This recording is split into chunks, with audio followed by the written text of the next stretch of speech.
I'm part of the tribe, the security tribe, and I really, really enjoy my tribe, and that's where I feel at home. But the minute I started selling security or representing a company that was selling security products, I felt like the tribe no longer trusted me as much as they did.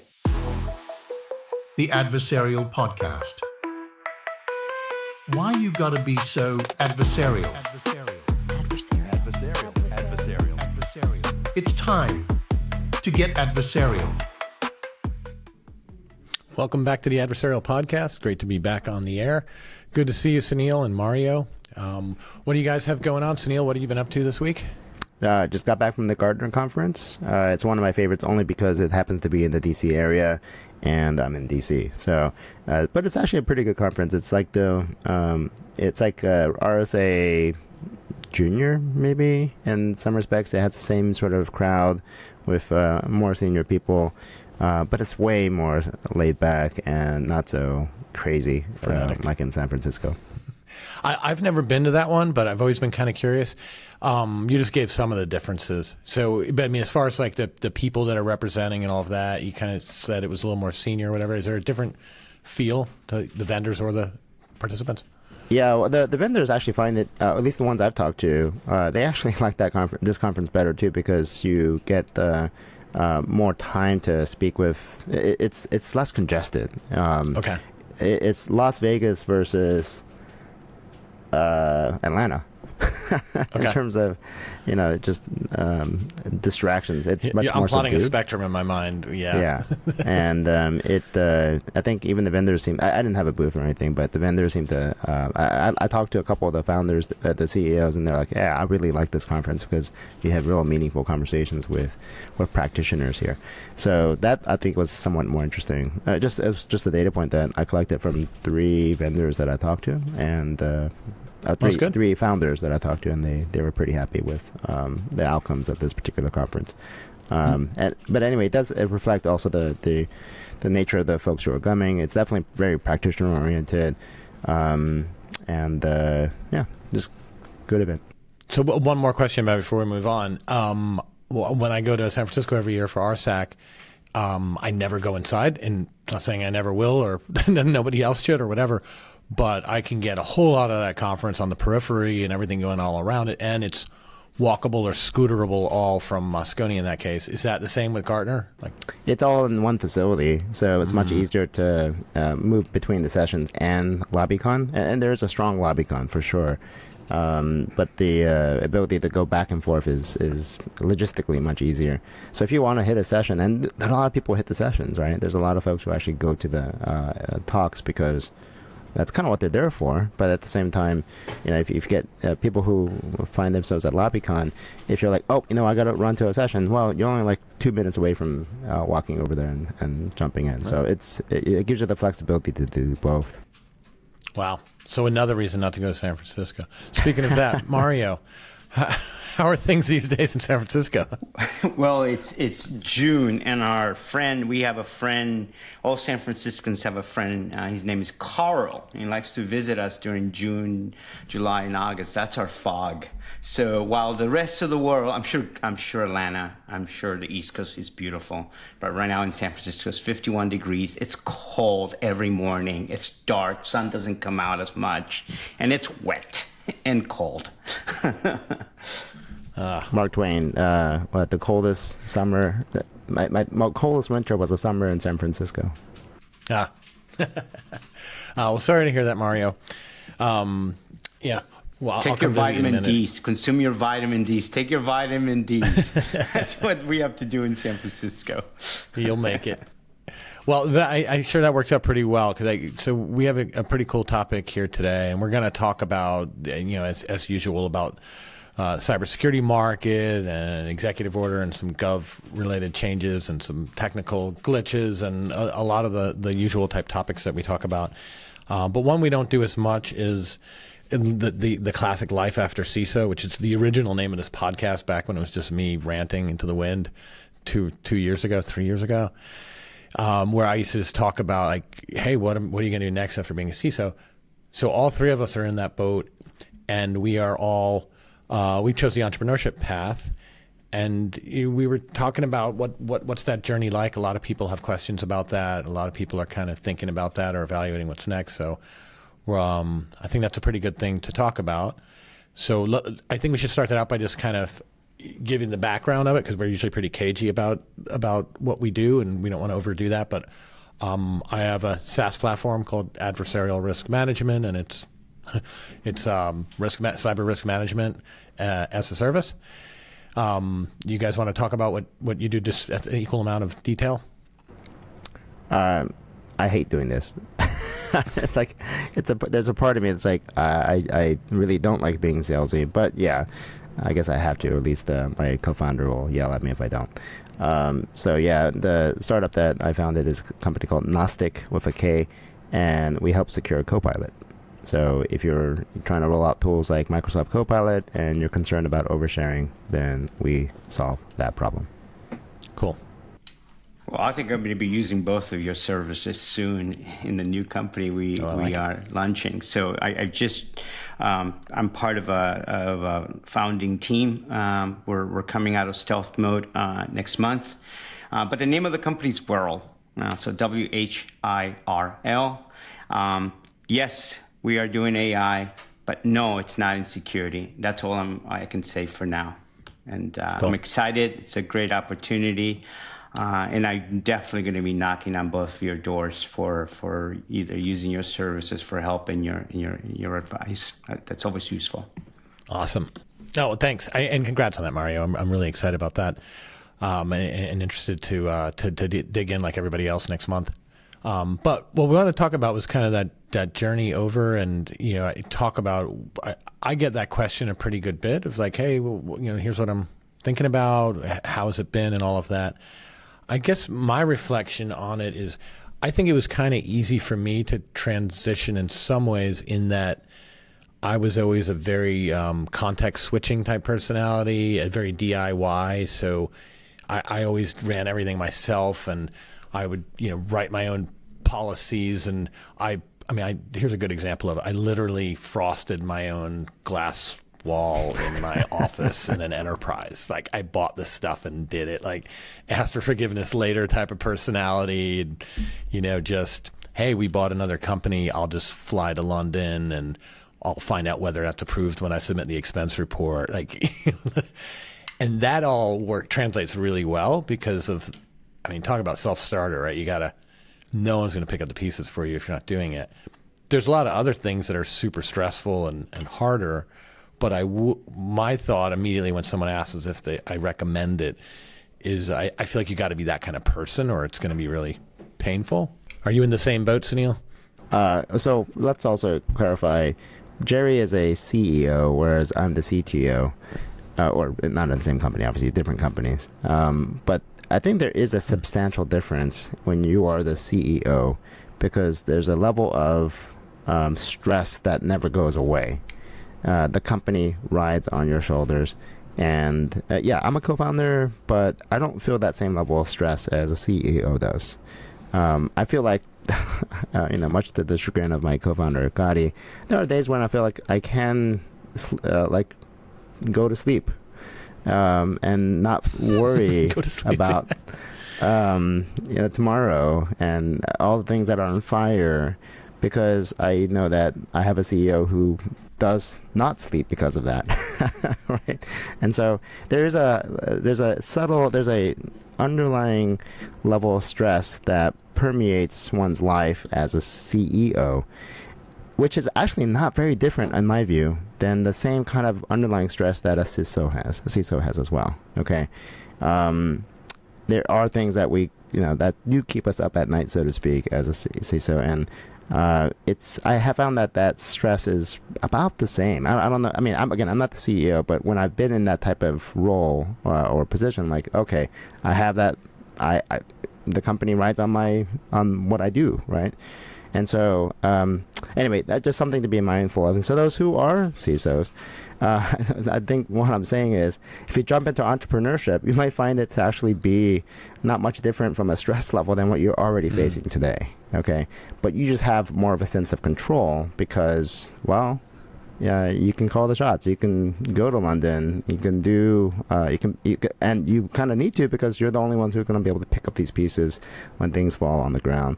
And that's all. That is, again, the life of a CISO as well. So I think they match pretty well, in my view. Mario, how's things? I think some things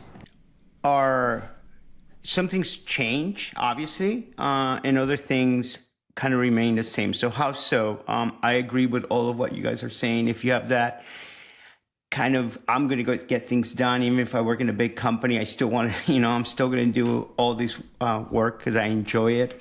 Not that working in a big company doesn't mean that you have to do less work, but you do a lot of hands-on work as well. And so, I was obviously at Snowflake at a startup pretty early. I was employee number 50, went through the whole journey, going public, exciting. But I enjoy small companies. I enjoy being part of the original team and helping out build that infrastructure, design the security from the ground up. I think that's really exciting. If you're able to learn from your lessons, learn from your friends. In this podcast, I learned a lot from all of you. Jerry, you've been really helpful, pointing me out to some of things that some services out there for entrepreneurs, and Sunil always guiding me with ideas as well. So that's always helpful. I had a challenge though when I left Snowflake to go work at a security company. That's a startup as well, and it's a great product, Ambit, great people, everything. It's really, please look them up. They're a great company. Great product. But I became a CISO for a security company for the first time in my career. And I thought it would be the same because, I met Jerry. People probably don't know the story, but I met Jerry because he was a prospect when he was at the eyes for Snowflake. And he wanted to ensure that the security of Snowflake was up to the smell test that he was asking us to be at. And so he asked to meet with me. And so I've always felt comfortable chatting with other CISOs, the security people, or other business leaders in our prospects to talk about the security program that we had at Snowflake. That's a lot different than saying, I'm going to sell you now a security product to the security people in the CISO. And I had a rude awakening. That we're going to talk about it, Sunil. I'm sure you have a point of view on that, and Jerry. But here's a rude awakening. I'm part of the tribe, the security tribe, and I really, really enjoy my tribe, and that's where I feel at home. And but the minute I started selling security or representing a company that was selling security products, I felt like the tribe no longer trusted me as much as they did. Because they saw me as somebody trying to sell them or pitch a product, which in essence, it's true, I was. Maybe not heavily pitching it, but still it was kind of an arm's length, and it was really dramatic. It was real. So any CISO who's going to think about going into a startup, think about what that do to you. Sunil and Jerry, I don't know if that was a similar thing that you've experienced. Yeah, it's definitely, and I would say it. The handling thing is more with organizations like Vanta or Gartner, or like the conferences, and the conference organizers no longer treat you as a practitioner, they treat you as a vendor. And as such, you have to pay your way in, despite the fact that, right beforehand, you were invited in. Anyway, it really depends on the organizers. And I found some organizers that are very welcoming to people who have been part of the community for a long time, because the reason why people go to those conferences or those events is because of other people, right? And they see the value that the individual brings rather than their affiliation. So I love those conference organizers, but you can't expect that for every conference organizer out there. And it does feel somewhat exclusionary when they say, nope, can't, sorry, I'm not going to invite you to Miami for this really cool event because you're no longer a CISO, even though that was your community right before you switched over. Yeah, I remember there's a parallel to this too, where when I was deciding to leave, I had this kind of waterfall of people. When I leave my full-time CISO position, right? I had this waterfall of people that I let in on that, right? And it was kind of a you start with your closest circle because you're still not sure yet, and you're just kind of like getting advice. And then there's some people where you're like, well, when I talk to this person, I better be committed because they have some obligation to spill the beans here, or they have loyalties to other people besides me. HR would be a great example of that, right? But shy of that, there was Tom Farley. He was the president of the New York Stock Exchange for many years, and he worked for us at ICE before that, and we installed him as the president after buying the New York Stock Exchange, and he's just phenomenal. And you can imagine that job and the people that you meet and so on. So I remember talking to him, but feeling like I can't ask this guy to keep this a secret. That wouldn't be fair. He still did, and he was great, but I couldn't have expected it at that point. And I said, I feel like once I don't have that business card that says New York Stock Exchange and ICE on it, that no one's going to answer my calls. And he reassured me. He's like, it's not as bad as you think. So I think a lot of and he was right. And a lot of that is just kind of like we're self-deprecating people, and we just kind of assume the worst. But one thing he did say was that he did experience some of that himself. And what he would specifically say is, I realized that everybody doesn't laugh at my jokes anymore. He said, I used to be lighting the Christmas tree, on Wall Street. He said, now everybody's laughing at my jokes as much anymore. And that's to Sunil's point where, you're not going to have the red carpet rolled out for you and get flown, to be at something right away.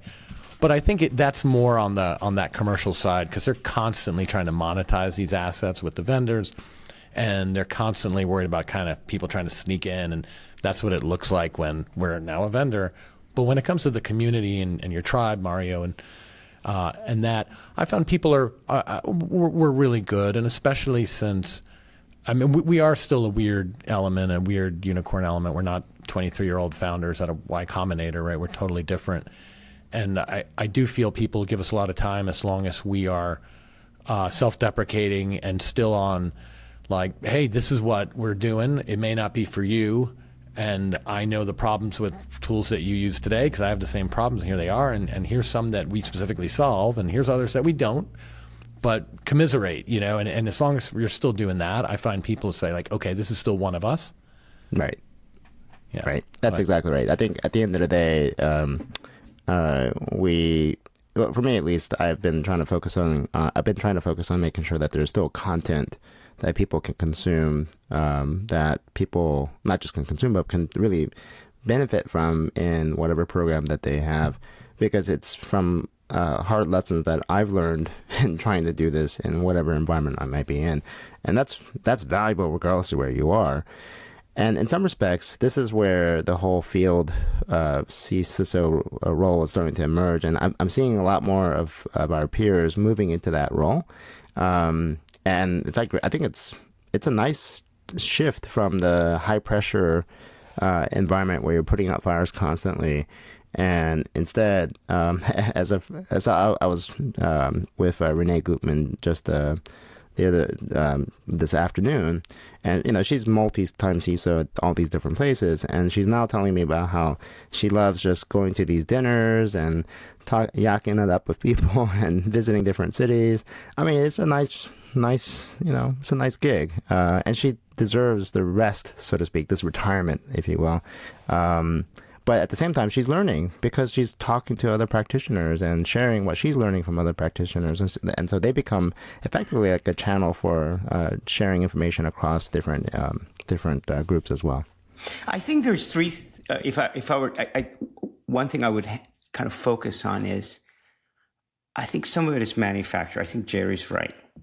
When I talked on one-on-ones with our CISO counterparts, when I was, a CISO for a security company, they always talked to me. We always talked. We had good conversations, honest conversations, and so that was that. That's not what changed. I think the fabrication comes when you do attend these conferences, and it's clear in some cases that I don't know if it's the conference people or just the nature of it, but you become part of this side, and the buyer is on the other side. So they manufacture this kind of tension. Maybe it's a natural tension, it's expected, but it's not one that I was used to. I didn't like that. I tell you another area that's manufacturers, the VCs. So here I'm an advisor to a bunch of VC companies. I'm also an investor in these VC funds. And I had one of those VCs, and well, the other one and a few other ones, but let's just say one of them called me and said, we do this biannual advisory meeting that we do, where you bring in CISOs to talk about what's hot, what's not, what you should be focusing on. And I was directly asked not to attend it anymore because I was no longer just a CISO, but a CISO working for a security company. And that was shocking to me because here I am, I'm actually investing in their funds. So I thought that was a very shocking thing. Yeah. Oh, man, that's tough. Well, I'll tell you, like, talking about the field CISO thing that Sunil was talking about, I haven't done that. But when I think about it, one delta between that and being a founder yourself is that, everybody says you always have a boss, and sometimes they're talking about like shareholders, and if you have outside investors, and we're still bootstrapped, so we don't have that pressure yet. But the customers are the boss, right? I mean, more than anything. I mean, even when you were at a company and you were working directly for somebody, you always at the end of the day were like, well, I can always quit, or I can always say no and see what happens, knowing I can quit. But with customers, it's like, you're not going to tell them to get stuffed. Especially in the early days, every single one of them is so absolutely critical. So, but as a field CISO, in both cases, like when you're evangelizing for a cybersecurity product, either way, whether you're a field CISO or founder of a cybersecurity company, and in both cases, you're winning people over and trying to convince them of the vision and whatnot. But when you're a founder, if the vision is lacking, it's on you. And generally, it's the answers to that are either, oh, no, you're thinking about it wrong. Let me try to convince you of why you don't really want what you think you want. Or, oh, yeah, you're right. We know we need to fix that. We're working on it. Or that would only benefit you. And look, you get it. We're commercially viable here. I need to build things that everybody will be able to use. So you can be pretty authentic about it. Either, yeah, it sucks, but don't worry, we're about to fix it. And if you're the field CISO, you could get into situations where you're getting bad feedback and something's not really great and you can't fix it, and that would be hard. Yeah, I know I've dealt with that with security vendors before, where I'm just peppering them with questions on why is this like this and why is that like that, and you can just see when people the morale breaks and they're just like, yeah, I know, yeah, oh, tell me about it, yeah, I've heard that for the third time, and that's a dead end. Yeah. So I wouldn't want to be a field CISO like that. On the other hand, I don't want to discourage people from CISOs from going and becoming entrepreneurs. I think Sunil said this multiple times.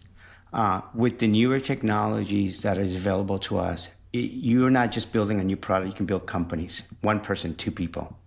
Companies that would take maybe 50, 70 employees. Now you can do it with a handful with the technology that's available. I mean, no bullpucky. I'm just blown away, not just by what one can do, but also this whole network of companies that facilitate even an HR company like, Ripplings of the world, the JustWorks of the world. Think about what that would take to even 7 years ago to do everything they're doing and bring in up front.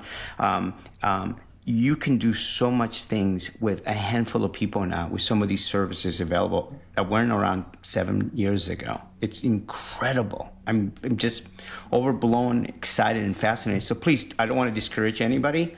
Just be aware. All right. Well, enough about that. Let's move on to politics. Now, we're not quite talking about politics, but there's a new executive order out, kind of remanding and editing and nixing some things out of a Biden-era executive order about cybersecurity. When I looked at the overview of this, like the table, I wasn't super excited, but Sunil, there were some things that caught your eye on here in particular? Every president has the prerogative to shape how the government is run in some respects, right? And so anyway, I'm not suggesting that the prerogative here is a bad thing per se, but there were some things that I thought were really valuable in the Biden executive order that I thought also had really broad bipartisan support. that also has significant value for security itself, and that was the age verification or the digital identity a requirement that they put in. The age verification was also privacy preserving, or at least the proposed implementation would have been privacy preserving. But I think it would have also moved the needle significantly when it comes to just understanding identity, digital identity, or identity of like real people here in the United States, and not. I mean, again, it's not just the United States that's driving these sort of initiatives. We're seeing this in other parts of the world too. But that is, I mean, identity is at the core of what we do in security. And if we could have had something like this, it starts the motion, or it starts the foundation for something that's better than what we know is already fully compromised, which is social security numbers or any other, silly form of identity that isn't as properly locked down as we'd like. So anyway, that I was somewhat saddened that that provision got struck out. It's being pushed down to the states, but I don't necessarily see the states. There's not going to be. I think it's something that needs to really happen at the federal level, and I'm somewhat disappointed that that's not there. There are several other things that were put in that I think it's a matter of opinion in terms of how aggressively one wants to push certain types of regulation or relax regulations. For if you want to be very pro-business, which of course Republicans are generally going to be, pushing things to become less regulated is what you should expect, and that's what we see for the most part. I think there were a couple other things that I thought were long-term maybe detrimental for us. For example, there's I think it was around post-quantum crypto and relaxing some of the readiness for that the executive order that the prior executive order had as more of a firm mandates, but this one said we'll worry about it later effectively. There's other things I think we have around crypto that we should do, like crypto agility as a stronger driver than just quantum, post-quantum. But that said, I think post-quantum is one of those cases where we don't really know when it's going to happen. But we know it's going to happen. So let's kind of at least be as prepared as we can, because when it does happen, things aren't going to be. You don't want to be in a situation where you're caught flat-footed. I think I'll second the age verification is very disappointing that they took that out. I was reading an article last week that a particular site company is going to exit France because the French government is mandating I wouldn't say robust, but just strong enough to verify the age of the user, because they want to make sure minors don't go to this website. And I just have to pause for a minute and say to all of you Americans out there, come on, America, we can do better than the French. Really, we should be doing better than the French, and it's just disheartening. I think that's my call on this whole thing. Well, I mean, I think one of the things that we see as pattern is like defederalization of things being used as a trash bin, if I can throw it out there. But it's kind of a marker for what's important. So there's, you can kind of use the call of like states' rights to basically shelve things that you just don't really want to deal with a lot. On a related note, there's also like something the opposite of this that's going on right now, right? Which is a big call for to block the ability of states to regulate AI, right? That's a big movement right now. And I mean, like, I'm taking it at face value from the articles I'm reading, but what I'm reading is that that's an administration initiative that has objections from bipartisan objections to it, right? And it's hard to tell, like, when things are being moved in and forced to be federal like this, or forced to be done at the state level, which things are truly about efficiency, because regulation can be really ineffective and inefficient. And when I saw like the PQC requirements that were unwound in the executive order, like right now, if I remember right, the previous executive order was saying that basically products that are going to get bought by the government have to be quantum ready. And I could see that being a massive, silly kind of like FedRAMP, and people are just jumping through hoops to do just about nothing. And I don't think that's the way you would solve that problem. So to me, that's an efficiency play that I totally get.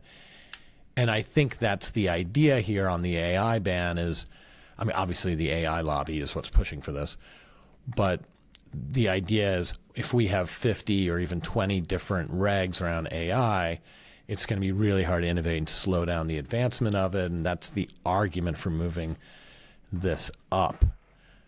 That said, you have, and funny, I think it's kind of ironic that Texas is one of the ones that was leading with AI regulation, and they're upset that it's going to get trumped by federal regulation in this case. That was a dinger.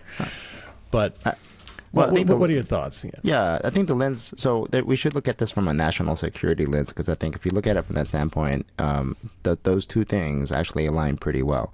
So from the standpoint of the regulating AI, we are in an arms race with China, and there's a great power struggle here where the general perspective is whoever dominates in the space will dominate in many, many other fields as well.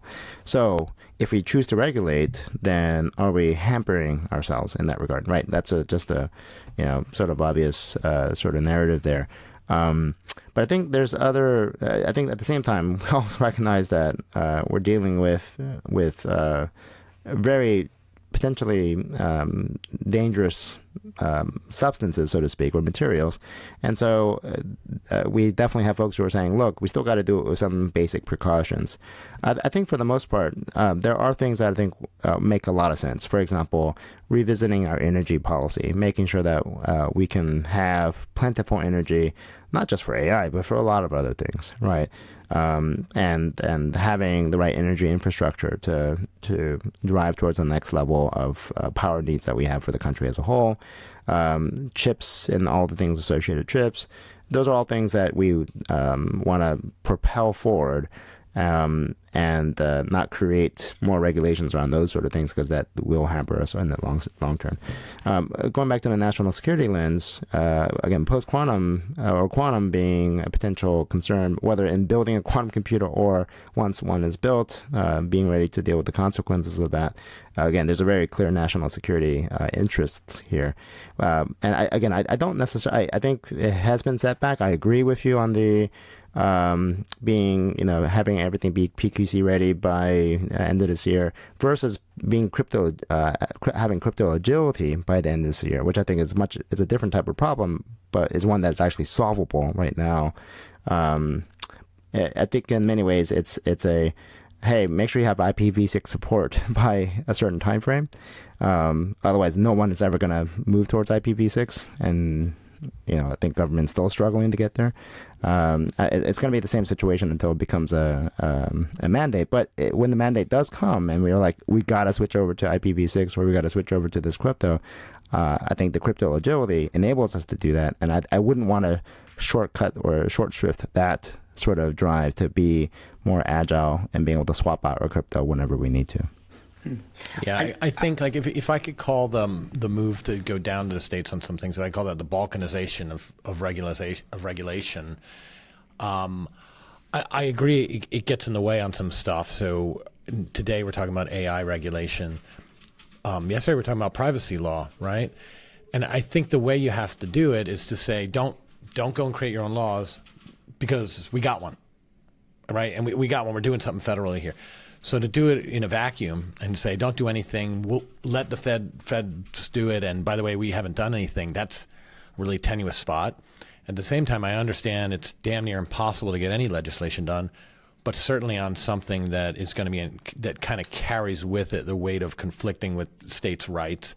So it's hard to get a federal law in place first, so that then you can point to it when you're blowing up the states. But maybe it can be done in concert, and maybe it's an EO that says, or it wouldn't be an EO in that case, but say states can't legislate around AI, for example, and we're going to have an EO that mandates the creation of a federal law, or we're going to at least incentivize it or somehow tie it to that. But all that said, like as a strategy, the idea of saying we're going to pave the way, whether it's in the interest of national security or your national commercial macroeconomic growth, to think about hampering the balkanization of regulation towards that. If we're going to be doing that, and we're going to do that now around AI, let's go back and do that for privacy now, right? I mean, let's while the iron's hot, let's fix that. I mean, why isn't that coming up? I would say there's a bigger lobby that would benefit from that than the lobby behind AI. And I know it's a big task because there's a lot of money in AI, but the privacy stuff would help everyone. So here's my recommendation then. I'm listening to all of you. Here's my own recommendation, the exercise that I did. Go download the Big Beautiful Bill, BBB. It's over 1,100 pages long. Now, we have these wonderful new tools, new LLM tools that can really digest a lot of these documentation and summarizes. So get on your favorite, LLM tool. Make sure you type. Let's start a new chat so you clear all the noise behind it. And then say, upload the file, Big Beautiful Bill, and ask it to summarize it for you. And two, to provide a who's benefiting the most by these by this bill. And just do that exercise and see what happens. I'm just going to leave it like that. Yeah, I mean, they're lobby driven, 100%. You were right about that, and that was true in the past too. But I mean, to Sunil's point, leading in AI is, let's say, it's a strategic imperative. You know what? I think leading in commerce is a strategic imperative too. And so, that's kind of justifying the retail lobby too. And I think that's where something like privacy regs and lining that up on the state-by-state breakup could have a national interest angle to it that wouldn't be completely unjustified. I mean, it's always happened, right? This has been going on since the beginning of our nation, but it's great that we have these tools now that are able to digest this information. Again, 1,100 pages is a lot of information. All right, enough about that. Let's get into the news here. So, I have a customer who is a couple that are Vanta customers, actually. And so I got a communication about this, that they had a bug that exposed customers' data to other customers, and they proactively launched some communication about it. My take on this after digesting it and reading through it was that it seemed very maturely handled. It seemed like one of those things that inevitably happens. And I mean, that's at our startup, we're in the exact same space in this case. And that's the worst thing that could happen, is the cross pollution of data or cross access of data to multiple tenants, that sort of thing. So the way they handled this, though, I was not triggered to well, certainly I think there's never a good reason to lampoon and just laugh at someone else, or it'll certainly happen to you after that. But I thought this was actually a really good way to just remind everyone that this could happen. It's real. Imagine it happened. Aren't we glad it's not us issuing this, and keep that as motivation, going forward. Did you guys get it wrapped up, or any reaction to that Vanta disclosure? Yeah, so I thought it was interesting for a couple of reasons. But the main reason was the nature of the actual exposure. It's not in the core product, but rather in the integrations. And it was the integration. There was some misalignment, and I'm sure there was. I hope that they'll actually produce some interesting outputs on that one. But it was tied to some mismatch on the integration side, not on the core product. Okay, if I read correctly. But that said, it's an interesting problem because more and more products that we have are dependent upon these types of integrations. Okay, and I kind of noticed from just the back-end engineering end of things, but it's hard to create it's hard when you're dealing with all these different integrations of all these different tools. It makes sense to use a single platform that does all that processing. It's creating separate instances of that on a per customer basis. Just creates a lot of inefficiencies. But anyway, it also creates this potential commingling. You might want to create these logical controls, but it creates the opportunity for that commingling to happen. And unfortunately, that's what it seems like can happen here.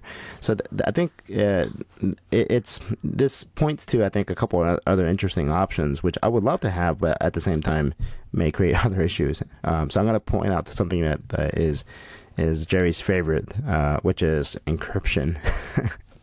So I would love to have some mechanism that gives me, customer brought keys or something like that, so that even if they screwed it up, I have a way to say, okay, within my customer tenant or instance, I have a way to ensure that my data, wherever it may be, whether it's this integration or that system or whatever, stays within my encryption boundary. As I mentioned, it's going to create other problems and other failure modes for sure. But I think this sort of this cross commingling through integrations is going to be something that has already happened, and customers probably haven't realized it. But I suspect that this will happen again in other ways too. Do you, as you're thinking about this, Sunil and Jerry, the commingling, Vanta has 10,000 plus customers, and apparently the ones who were impacted was just 4%. So have you guys, I don't know if I read why that 4%. Was it just a timing? Was it an integration like what Sunil's talking about, a particular integration? Mm-hmm. And that's what I don't want to poo-poo on people's mistakes. I just want to learn.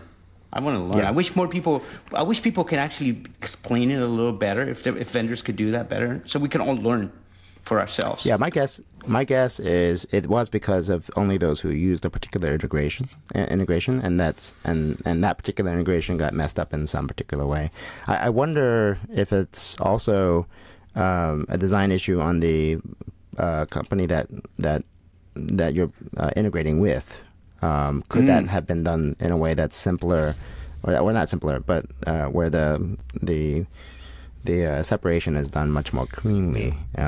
So anyway, I don't know we don't know the details, but I think there's some interesting design patterns that we should learn about. I hope we learn about, so that we can understand what anti-patterns to avoid as well. Yeah. I mean, we have to infer a lot, right? Because we're looking at it from a distance. But I think people go down the BYOK route pretty quick.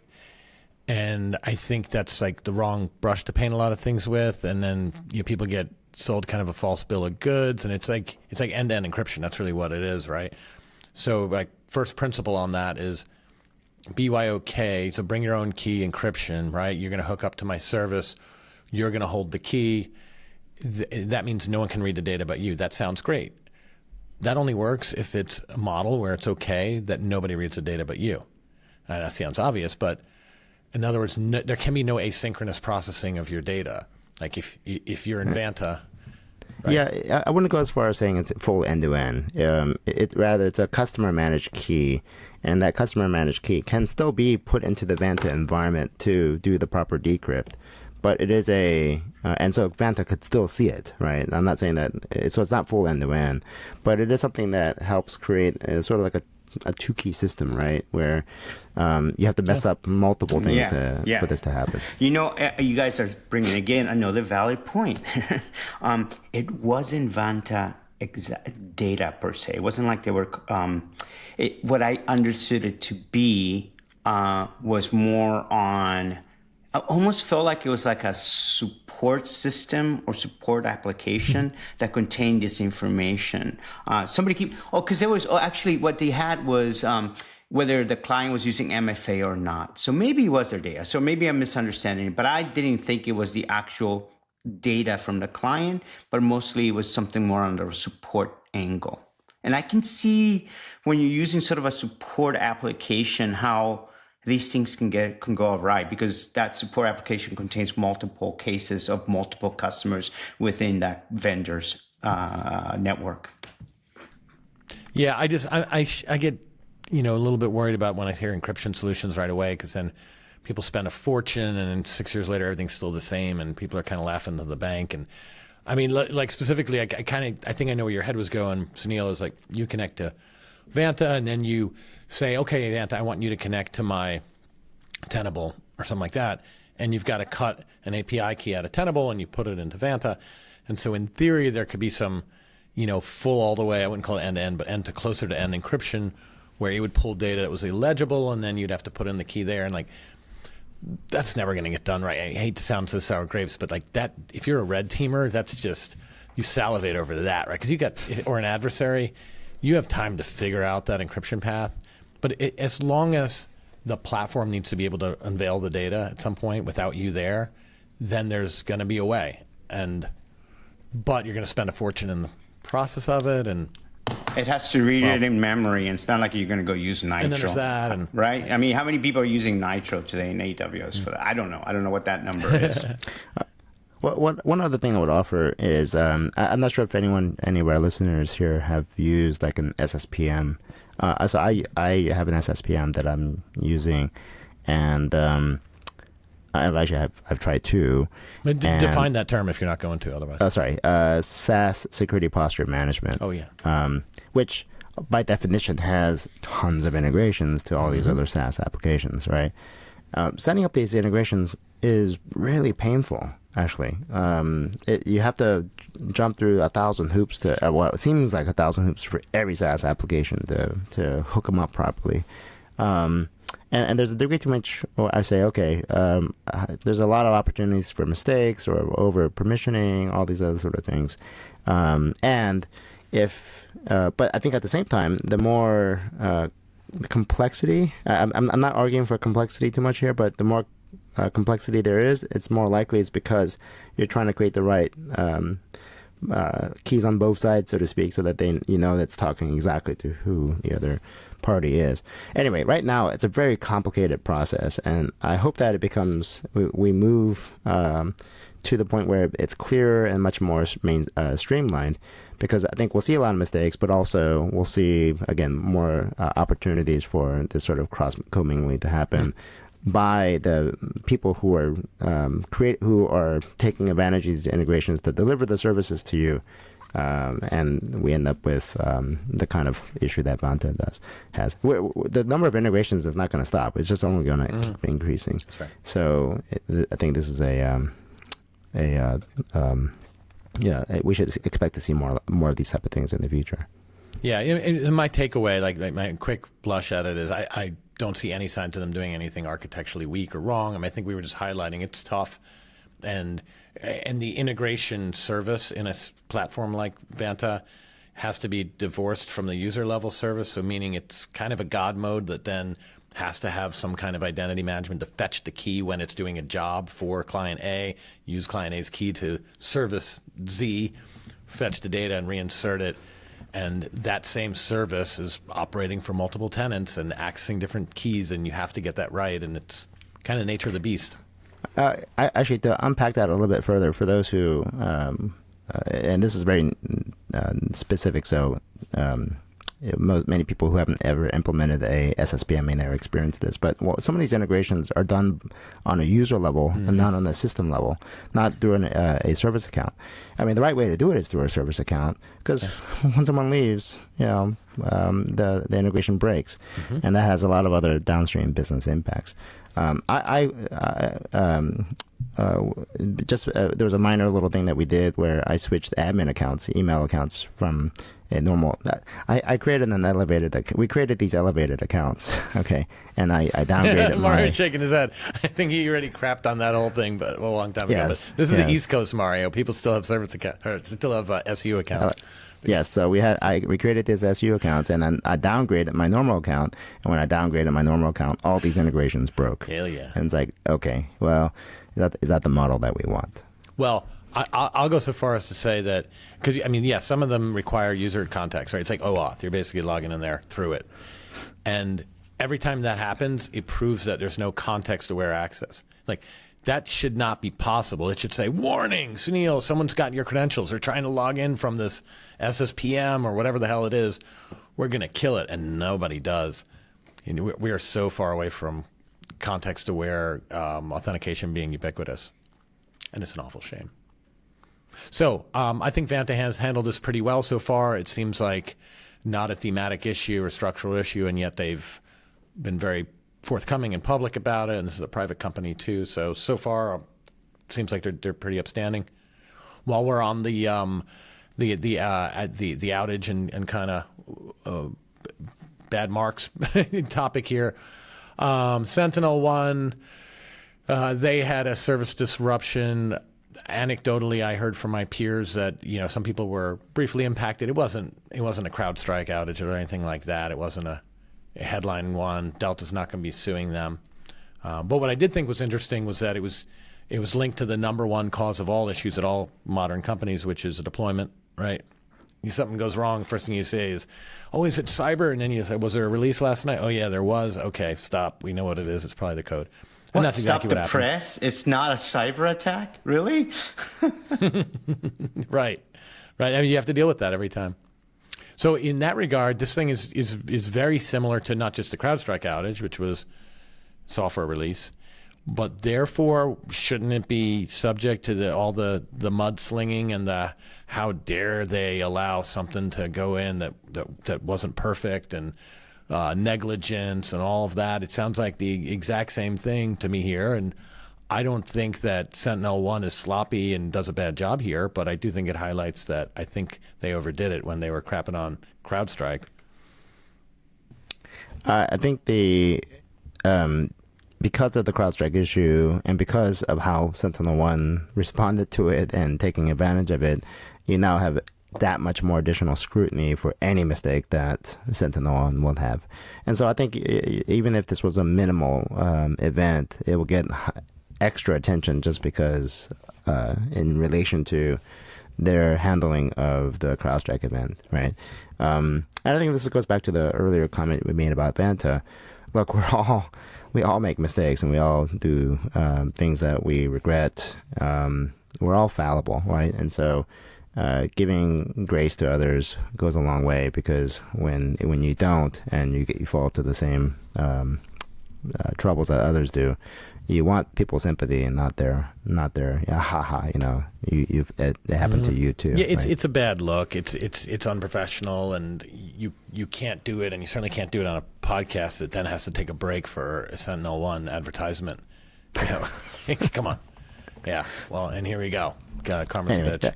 So to that end, I would say, sorry, feel bad for SentinelOne. I hope they can get everything back up and running again, because it's a good product as well. Yeah, absolutely. The only thing I can think about SentinelOne is I have bought them as a publicly traded company. I bought them at, I think it was $35. I thought it was so cheap because they had come down from $70 at one point. And I got them at $35. Yes, I'm gonna make some money. And it went all the way down to $10. So I just don't have a lot of love for that company at the moment. Yeah, I mean, I guess some of our listeners have to ask, like, is this the cyber hit stock pick of the day? I haven't even looked at it. I'm assuming it hasn't gotten hit the way CrowdStrike did, and it's not going to have a knock-on of people that were stranded at the airport to all start driving stock price down. So I think the answer is no. Well, for what it's worth, I've kept my CrowdStrike shares after the event, so I'm pretty happy with that. Oh, I know. Me too. I can't wait for long term. All right. Other stuff that's going on. Yeah, everybody, people like us, and God, we've been doing this for a while now, but I think on the podcast have talked about this in the past, about the SEC rule about notifications for cyber events. And the headline today is that banking groups have said, like, hey, the atmosphere seems pretty good to get that ripped out. Let's go back to Washington and see what we could do. So I don't know. Let me get one of your reactions to that change, too, before I weigh in on that. Well, if I understand, I'm not understand, but the specific provision that the groups were trying to remove, well, one of the specific provisions is really around the timing. And I don't think it's not about not reporting. It's about, like, what are the mandates? I believe it's not about not reporting. It's about how is it if I don't report if I report in this really narrow time frame, 48 hours. Yeah. Yeah. Is it really gonna the understanding of how material the event might be? Does it really move the needle? Does it undermine the investors in some way? And I think the data probably, I mean, we kind of see, actually, we just kind of talked about that just now in terms of SentinelOne and CrowdStrike, or even Vanta. Actually, Vanta's not a public company. But anyway, the point being, there's a lot of story points around, stories around, there's an initial hit, but then everything just bounces right back to where it was before. And it turns out it's really just an overreaction to some of these things. And will we actually exacerbate that because of the being compelled to report things that maybe we're not really ready to report yet? Yeah, I think that, you know, I was kind of, I wrote a comment letter on it, I think about it, before the SEC came out with it, and one of many people involved in that. But I wasn't the one saying, oh, we should legislate my personal career into prominence, right? Which I think a lot of people, that's kind of their default, is like, what's good for me? And so everybody came out and said, like, oh, you must require a CISO on the board, right? I'm somewhat dramatizing it, but there were people that were like, oh, we're CISO, so we should just get that into the bill. Let's go. And guarantee us all board positions. And you know, if I were starving on the side of the street, that would have to be my strategy, but I'm not. So I was able to be a little more objective about it and say, like, as a shareholder of a public company, is that what's right? No, hell no. And I thought about all the CISOs I know and imagine if they were on the boards. And no offense, CISOs, but we don't need to be running all these companies. So I wasn't so quick to do that. And I felt like where it came out was a pretty good middle ground. And the idea was just get some more transparency of it. You don't want to find out about it 3 years later and then, oh, yeah, we would have changed our investment thesis totally if we had known about this, and we didn't. So I thought it was pretty healthy. The 48-hour versus, I mean, there's never a right answer to how much time. And the fact that they said 48-hour from once it was concluded that it was material, I thought that was adequate. So it was okay. I won't lose a ton of sleep if that thing gets stricken. I don't know that it's a hill worth charging if you're bank execs. I remember when PR used to matter. There's definitely should be some PR hit here. Kind of looks like people are trying to avoid being transparent. And I don't know it's really going to help financial services to get rid of this. I don't think it's hampering much. So, why did this come from the banking, by the way? They're organized and funded. Is that what it is? That's my take on it. I don't know. So Neil, you were, at a big bank. Why? And so Jerry as well, right? Well, within the financial services. Well, I think it's because we actually we have a team that actually can observe these breaches and know when the breach has happened because we actually have people watching these things. Hoisted by our own petard, yeah. Right. So and many organizations just don't even have the visibility into it. So when they discover it, it's like, Anyway, point being, our ability to find more of these incidents is just increased because we have more people looking, right? And so I think my conjecture would be, over the last 2 years, we've now have real data points of how much extra effort that this ruling has burdened the team, and based on that, is this something that is the juice worth the squeeze here, right? In the sense of, is it really providing real meaningful value? Can we extend it to a longer period so that it doesn't create the kind of stresses that we may be currently facing? That would be my guess, because these sort of things we do. There are many things that happen in any given in a security in a security team that is well resourced. You'll see a lot more, and being banks, they are a target, right? Why do you rob a bank? It's 'cause that's where the money is, right? So I think in that regard, we may have more data points to be able to show that this is or isn't as effective as it was originally intended to be. Yeah, and knowing banking pretty well, I would also say that they probably have much more allergies to anything that has to happen fast because of their own bureaucracy. Like, in reality, this shouldn't be a problem. Like, if there's a materiality definition, I mean, if you've decided something's material, then you get 48 hours. That decision should be happening at a pretty high level with people that can get something done in 48 hours after making a call. And in reality, I bet they are hiring 20 more people. The second line of defense is questioning the first line, reviewing previous incidents now, and the third line is coming in and sampling incidents to see if they probably turned this into a problem for themselves. So I'm sorry, stick with it. I don't think we should unwind it just to make that red tape go away. Well, so any process improvements are warranted here, but I think one of the bigger challenges that came as a result of this specific ruling was also the word incidents versus breaches. I remember the whole conversation around this, around like, okay, now we have to figure out what an incident is, because before a breach was a legal event, and now we all of a sudden made incidents also a legal event, as well. And so I remember the conversations being, okay, guess what? We no longer have, before it was we no longer have breaches, we have incidents. Now it's, okay, we no longer have incidents, we have events. Okay, so we're going to call them events now, as opposed to incidents or breaches. Yeah. Anyway, the point being, there was a lowering of a threshold of reported, something that needed to be reported. And even though we may just throw it out as semantics, it did have the conversation that happened around, like, what do we actually call these things? Yeah, absolutely. But I love the way that they treated it. This being the SEC, where they basically said a thing that a reasonable investor would find impactful, and that's it. I mean, call it whatever the hell you want. If it would have moved the stock price, it triggers this. And I think that's reasonable. So, I think the banks are being whiny here, but I'm not going to lose a lot of sleep if they unwind it. I guess that's my conclusion. There was a story that came out that, immediately it didn't pass my sniff test, but I'm not even going to say where it was, but it was cybersecurity teams generate an average of $36 million in business growth. This kind of stuff is just awful. It's trying to manipulate data to say that security is actually not only not a cost center, but it's actually productive, and because of security, it's growing revenue. I just think, don't do this kind of stuff, people. Like, talk about selfish lobbying.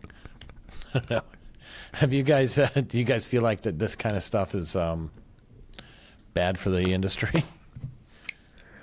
It's a story that we have around, we're a business enabler, all that kind of stuff, which I think is a whole bunch of BS to begin with. But that's it. I think if the word said cybersecurity teams helped avoid $36 million in losses, that makes a lot more sense, right? And it didn't. yeah. But we're selling more oranges thanks to security. Yeah. Wow, you guys are really jaded. Now, I would not. I wouldn't agree with the number that they put in there. But I do think there is a role, depending on the company you're working for, where outside of the company being a security product, so get that out of the way. Right. But if you are going to be the custodian of some data on behalf of your client, I think it's important to say, or you're performing a service on behalf of your client that's critical to their infrastructure. I'm not talking utilities here. I'm just whatever that criticality is.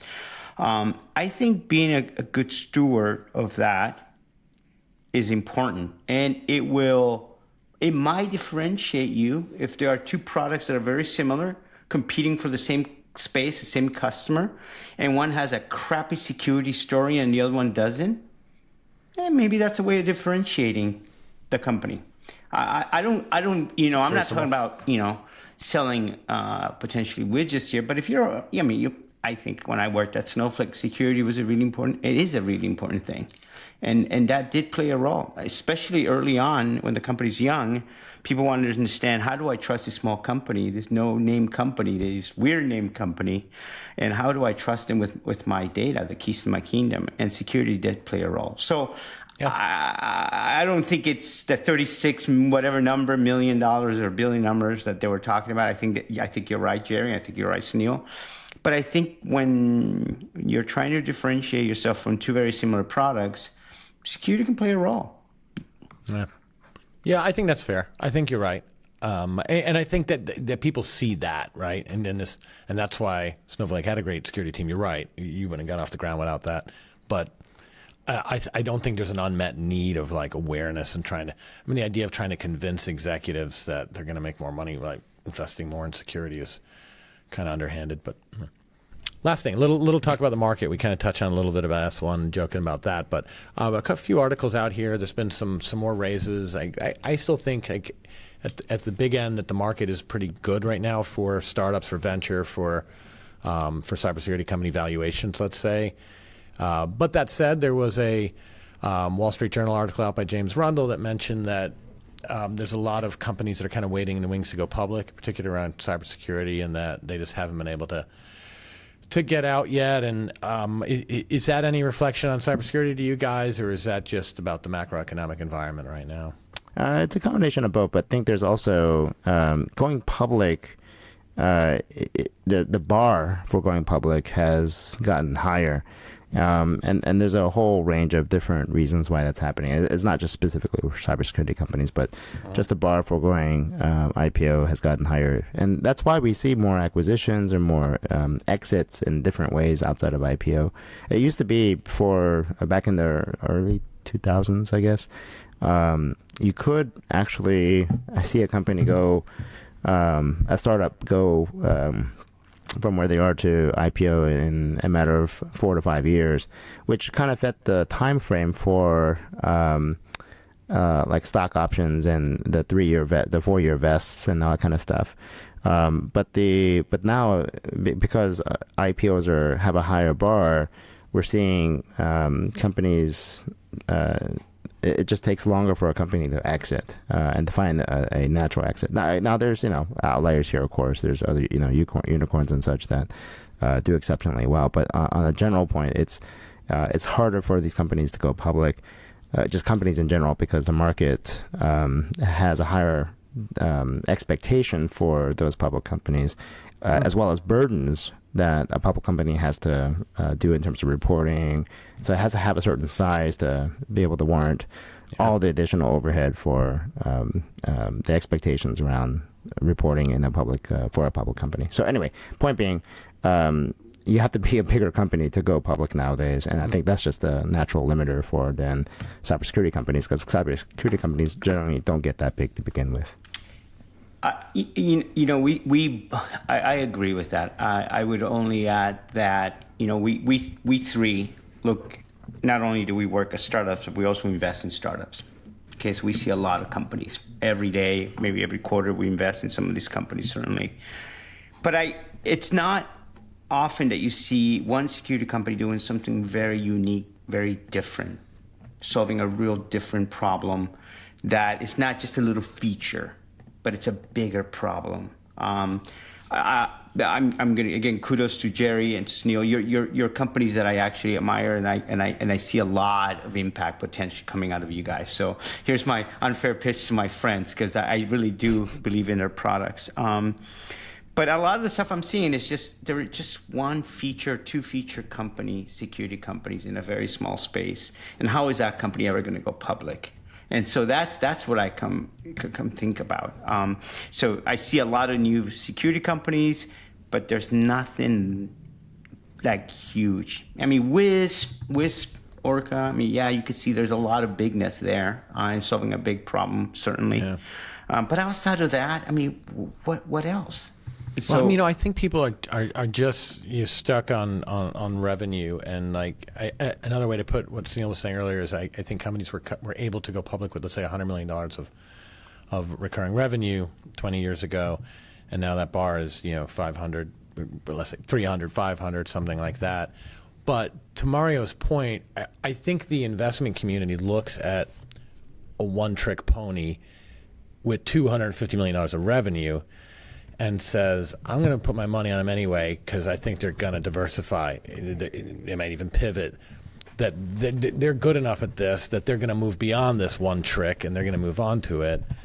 So I think that's why you see things that I still consider to be very monolithic being viable or talked about.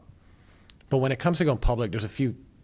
I think the capital markets are a lot more diversified. There's a lot more opportunities available to companies, right? You either go public because you want to raise money. I mean, that literally you do, but I mean, you need the cash. You're going to use that to invest in something, or for liquidity for the existing shareholders, which is really big, especially for these companies that are dragging around for 6 or 7 years, and you have all these people that are living off of promises and stock options, and you want to get them out. There's secondary markets now. Well, hell, Sierra did a raise. That's a recent headline too. They did another massive raise, $540 million at a $6 billion valuation. I was pleased to see that somebody pointed out in one of my Slack groups that there was a secondary as part of that. It was like only $100 million. But I love that. I hope that that was disproportionately allocated to some of the lower level employees. Get them some cash. So there's markets where people are trying to buy and sell secondary on the secondary market without going public. So that driver isn't quite as hot. And then on the funding side, the secondary, well, not secondary market, but like venture and even private equity, there's a lot more funding sources. And you combine that with the macroeconomic turmoil in the markets just being very unpredictable right now. And I'm not super surprised. What I did see in this article, I had read through it. It has a lot of cool quotes from people we know and love. And Island is in there, Mike Fay, and there's a few others. But Rubrik, the founder and CEO, Bipul, he has a really cool quote in there that caught my eye. And he's basically saying, among other things, that one of the allures of going public is for the PR. And I think people forget that. And working at the New York Stock Exchange, which was differentiated on the branding, like when you went public on the New York Stock Exchange, you were going to be in the background at CNBC all day on the news. And Sequoia does a great job of helping people promote, but it's not the same as that. And he pointed it out directly to say, like, here's why I still would care about that. And that's why we went public, and people underestimate that. And I think that's very real. So at least that's still around. All right, guys. Well, thanks a lot. It's always great getting together with you guys. Looking forward to the next one already. Best of luck with your ventures, and I hope to hear some more about that in the near future. And Mario, I hope you can get warm and survive out there in the freezing cold summer of San Francisco. And I'm freaking wearing a sweater in the summer, Jerry. A sweater. Well, thanks, guys. See you next time.